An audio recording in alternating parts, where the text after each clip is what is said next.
everyone, today I'm going to give you crucial money tips that every couple needs to know. And I think this is so important because money problems, arguing over money, disagreeing on points of view of money is one of the leading causes for divorce. And it doesn't need to be. These 10 tips can help you and your spouse get on the same page about money so you can eliminate this. You don't have to fight about it anymore, and it will make your marriage so much happier. So let's jump right in. Hey everyone, this is Lauren Mack with Hacking the Rat Race, and I would love for you to hit the like button and subscribe so you don't miss any more videos on money, saving, and investing. So like I said, I'm gonna give you 10 crucial tips about money that every couple needs to know. So the first one, it's gonna seem simple, but this is probably the most important tip, and that's to have a discussion about money. And you might be thinking, oh, we already discussed money. In fact, we yell, scream, fight, slam doors all the time. We don't need to talk about money anymore. But here's the thing. What you need to do is sit down in a calm environment when everyone's not riled up and talk about what are your views about money, what are your beliefs about money, and kind of what are your general spending habits. Unfortunately, in this country, most people aren't taught about money. They don't have adequate personal finance education in school. So then where do people learn about money? Well, they learn about money at home, how they see their parents spend money, how they see their friends spend money. It is very much something that is learned oftentimes by mimicking or subconscious and not something that's directly taught. And then to add on top of that, a lot of people spend to cover up insecurities, maybe to spend to like numb pain, help them get through things. I mean, literally there is so much wrapped around money besides just actual money. And all of this gets brought into the relationship. So it's a really good idea when everyone's calm to sit down and talk about money. Specifically, what are your views on money? What are your spending goals? What are your spending habits? And how can you get on the same team?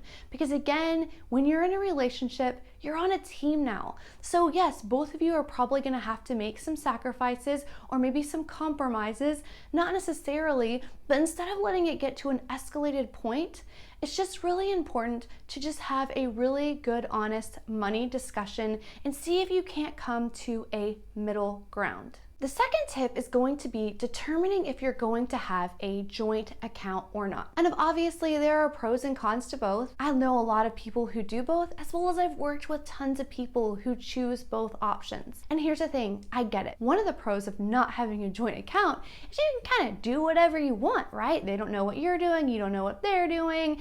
And maybe you have a joint account where you pay bills. Me personally, I'm not a huge fan of this. I think having a joint account is really important. And here's why. Again, back to the whole team. You're on the same team. Let's say if you're married, for example, and one person has their own account and they can spend however they want as long as they contribute to bills and mortgage or rent or whatever, that's great. But you should have investing goals, retirement goals. And here's the thing, if you don't know where money's going, how it's being spent, vice versa, and you're not on the same team, well, there will come a day when you have to retire. And maybe you did all of your hard work correctly, maybe they didn't. Well then, guess what? You're still on the same team. You both are gonna still have the same expenses. At some point, this will all come together. So I think having a joint account is a great idea. I think it has very good accountability aspects, and there are ways to have joint accounts and also have personal freedom. So we will get to that in a second, but if nothing else, you should at least have this discussion. And of course, my personal opinion, which is not much more than just an opinion, is to have a joint account and work on this as a couple and a relationship on the same team. Number 3, which is kind of building off of the same concept, is building a budget together. And again, if you choose to have separate accounts, you can still do this because you're still going to need to budget for things like your mortgage, your rent, your bills, car insurance, whatever all of your regular expenses are. If you have a joint account also, this is very important because again,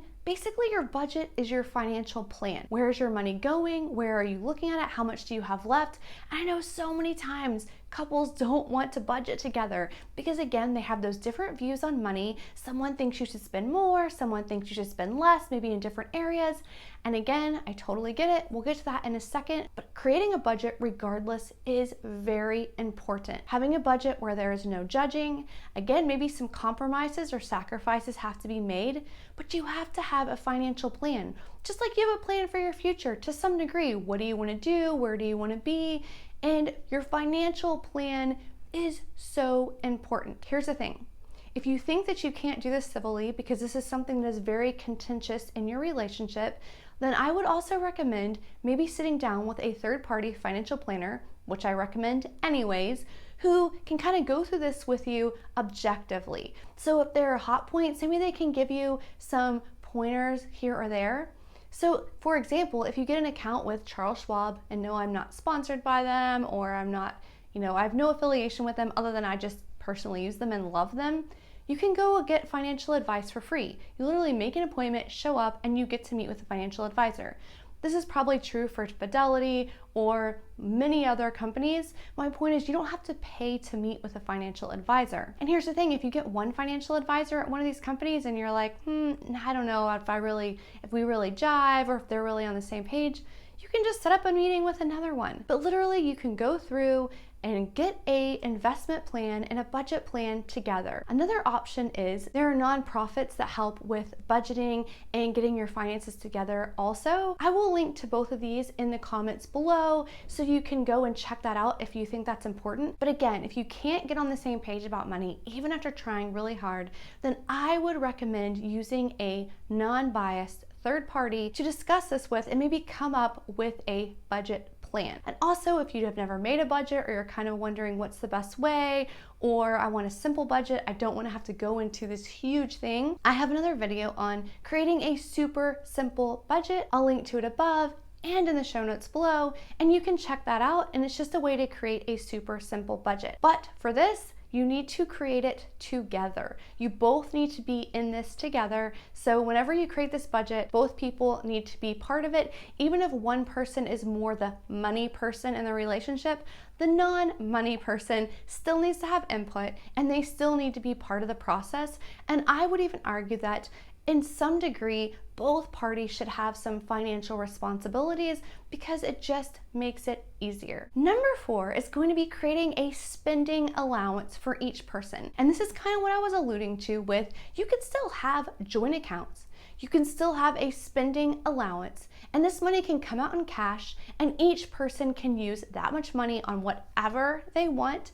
No judgment, no telling them what to do. This is their money. So this is a way you can have a joint account and still have your freedom. And I actually have another video going through a great process of going through the budget as well as putting these allowances together so that you can stop fighting over money permanently. So I will link to that video above and I will put it in the show notes below, but you can watch that video and it goes through the exact process, super simple 2-step process to go through your budget, come up with spending allowances, and this alone has saved so many marriages. So again, this tip is the one where you can still have a joint account, you can still be on the same team, you can still have spending money separately that you can spend on whatever you want. And again, you will come together as a team to decide what those amounts are and what kind of categories that money would be spent on versus in the regular budget. Tip number 5 is to have regular money meetings. If you're in a lot of debt and you're trying to do this budget thing and you're just starting out and you're kind of figuring this out, then I recommend having weekly meetings. Have a weekly check-in meeting, how much money was spent this week, how much money was saved, how's everything going, how are you working towards your goals, and again, just discuss what is going on with your finances. Now, as things move along and they get smoother and everything's, more on autopilot, maybe you can meet once a month. I think as a couple, it is really important to have regular check-in meetings to make sure everything's going smoothly, everyone's on the same page. And if you have divided up your financial duties, this is a great time to just check in and let each other know how it is going. Number 6 is filling up your emergency fund. I think this is so important. I have so many videos. In fact, I have an entire 30-day emergency fund savings challenge that can fill up your emergency fund in 30 days. I really think this is so important. Here's why. If you don't have an emergency fund and an emergency happens, which they always do, then that means you're going to be putting that emergency on a credit card. And if you don't already have the money to pay for it up front, you're putting it on a credit card, that means you're going to be paying a lot of interest on this money. So I just think it is so important that you have a full emergency fund. You all can come up with a plan to fill this emergency fund up. If you have debt and you're paying off debt, I think you should have a minimum of $500 for one person and $100 per additional person in your household. So if it's just you and your spouse, that would be $600. If you have, 2 kids, again, for every single person, you're gonna be adding $100. So if you have 2 kids and your spouse, that would be $800. I just recommend getting this filled up as soon as possible. Having an emergency fund, if you need tips and tricks, here's the thing about the 30-day emergency fund challenge. You can literally get a tip every single day in addition to gradually putting money in, so you don't have to come up with extra money in your budget. You literally can just have money saved from your regular budget that can go into your emergency fund, so you're not coming up with more money. I will link to that above and put it in the show notes below. But again, I just think having an emergency fund, it can make things so much less stressful. Because if you're already strapped and you don't have an emergency fund and an emergency happens, what happens? Generally, that leads to a lot of stress, extra fighting, and again, if you have an emergency fund, you don't even have to think about it. You don't have to fight over it. The money's there, you pay for it. Maybe the event is a little stressful, but the extra stress of the financial burden that this puts on you, you eliminate that. Again, that can take so much stress out of your relationship, and it can just take so much stress off of your finances. So this one thing can be a massive stress reliever. So I really believe building up your emergency fund is so important. Number 7 is getting out of debt as soon as possible. Having a bunch of debt means a bunch of debt payments, which also puts a lot of strain and stress on a marriage, not to mention just on your finances. So consider doing a debt snowball, and that's just where you take your lowest debt first and you line it up to your highest debt and you just start paying the minimum on everything but the lowest debt. You put all the extra money you have to that debt till you paid off, then you roll it into the next one until they are paid off. This is huge because if you have now an emergency fund, which makes things all by itself so much less stressful, in addition to that, then you have your debt paid off. Now you're ready to start moving into investing. You'll have so much more money in your budget. And again, you'll have such reduced stress in your marriage because you're not carrying around all this debt and having to make so many difficult financial decisions. So getting out of debt as soon as possible is very important, and it will help your marriage stop fighting over money so much because you will be less tight with your money because you're not having to spend so much money every month on interest. Number 8 is determine your investing goals. And again, as a team, you should work on this. When do you want to retire? What do you want to invest in? What is your retirement horizon? Because again, literally, if you get on the same page, you start working to this goal, you would be surprised at how quickly you can hit it. And in addition to that, if you start getting a lot of money saved up, you get your finances in order. Another thing that also causes financial stress is being in a job that you hate, right? If you're coming home every day, you're spending 40 hours a week with a boss you don't like or a job that you hate. If you get your finances in order, you can be more choosy about which jobs you take, when you work, what that looks like. And again, that's gonna save so much stress on your marriage. So getting a investing goal and timeline and plan together and getting on the same page. And like I said earlier, if you are unsure about this, or maybe you can't do this without fighting, go talk to a financial advisor. So just to reiterate, getting an investment plan and getting on the same page with your investments can be so helpful, and it can reduce so much stress in so many other ways besides just getting to retirement and being comfortable and feeling like you can actually retire. As you can see, as you get your money planned out, getting out of debt, getting an emergency fund, each one of these layers can help you have so much less stress and so much less fighting in your marriage. So number 8 was just coming up with your goals, and number 9 is coming up with a plan to implement these goals. Having a plan is so important, right? If you have goals, think of like your New Year's resolution. We have goals all the time, but we don't have a plan. We just say like, oh, I'd love to be fit, I'd love to be more spiritual, I'd love to be in, in shape, get my finances together. But then we don't make a plan, we don't make smaller goals, and by 2 weeks, we've completely forgot about them until next year. So the same is gonna be for your investing goals. This is gonna be long-term goals. So you need short-term plans and stages to get there. Filling up your emergency fund, that's a good first step. Paying off your debt, great second step. Third step is going to be, how are you going to invest your money? What are you going to invest it in?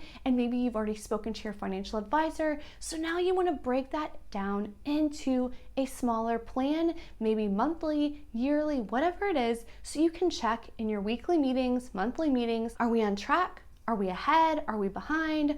What does it look like? And you know what? Your plan and goals can change over time, because again, maybe you start getting way ahead of your goals, you're crushing it. I mean, that could really change a lot of things in a positive way. So again, just having a plan to implement those goals is so important. And number 10, which is often overlooked until people have kids, is looking at buying life insurance. There are so many different views on this. I definitely recommend talking to a financial planner.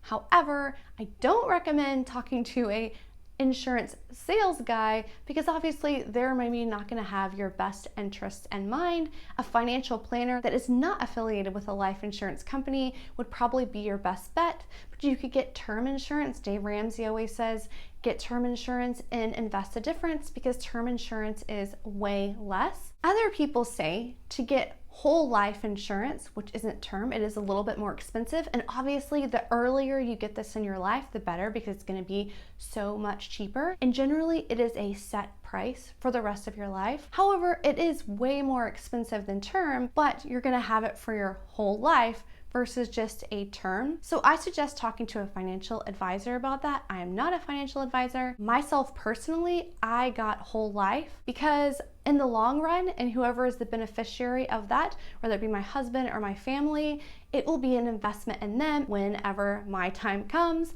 They don't have to worry about finances, paying for funeral costs and things like that. So I definitely recommend, as soon as possible, as young as possible, looking at getting life insurance and looking at what that looks like for your family. It is just a good investment in case something tragic does happen, your family is taken care of and it's not another financial burden. So I highly recommend looking at getting life insurance. However, like I said, whatever you do, don't discuss the options with a life insurance salesperson, because they do not have your best interests in mind.